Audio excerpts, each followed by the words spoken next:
qu'est-ce que ça veut dire résister en rationaliste aux instrumentalisations de la laïcité?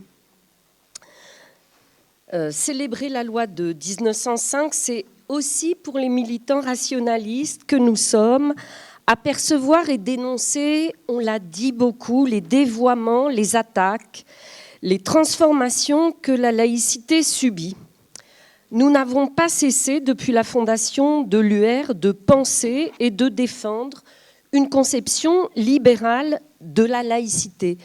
Mais peut-être, depuis les années 80, il est de plus en plus difficile de le faire et on a vraiment besoin de toute la pénétration des rationalistes pour essayer d'y voir clair. Je veux dire que cette question de la laïcité est une question très difficile.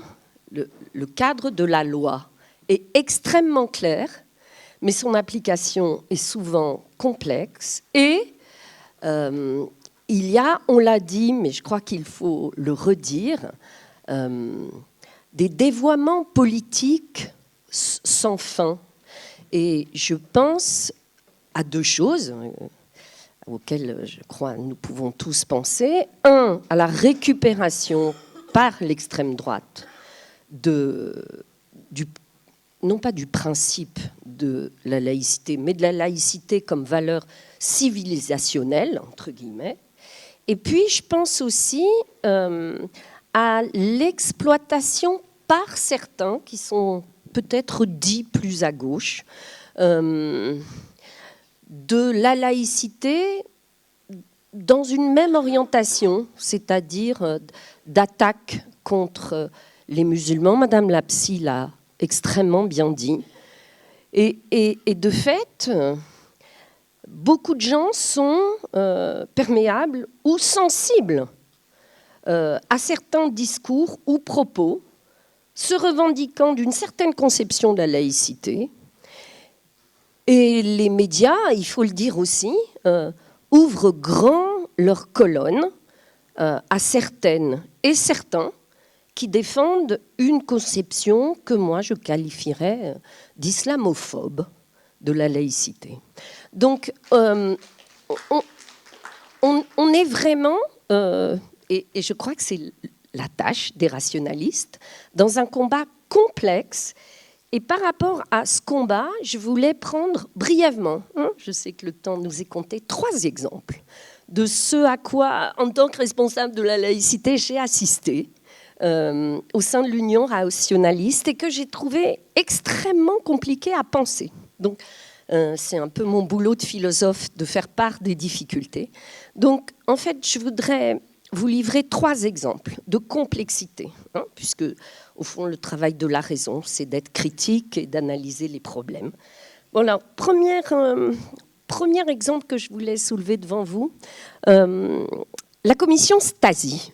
Et vous savez, je rappelle brièvement, mais vous le savez sans doute pour beaucoup d'entre vous, c'est une commission de réflexion sur l'application du principe de laïcité qui a été mis en place par Jacques Chirac le 3 juillet 2003.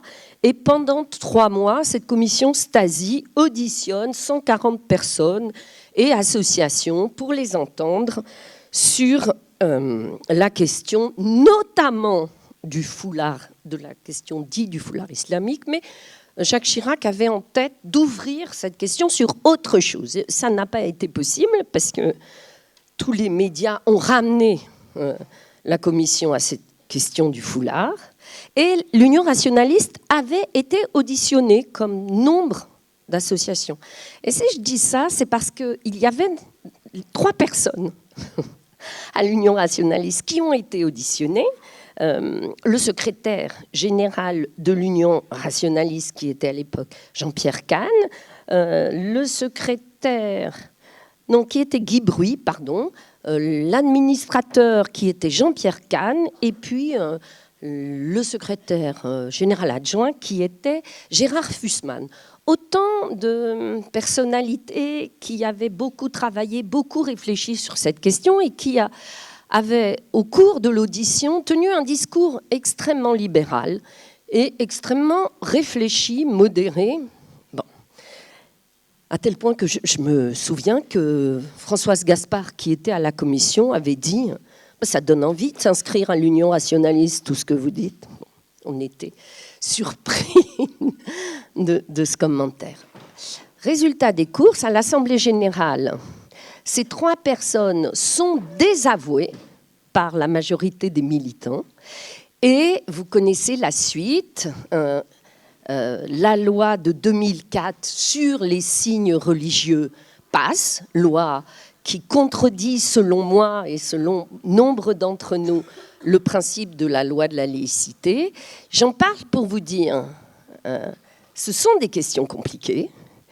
On n'a pas toujours l'unanimité quand on pense en libéral à ces questions.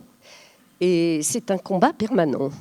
Deuxième exemple, si j'ai le temps, je voulais parler, pas vraiment. Alors, je dis 2 choses juste pour conclure. Impossible d'être dogmatique dans les questions de laïcité. On peut réaffirmer le principe juridique, le cadre de la loi, mais dans l'application, là encore, il faut penser de façon critique.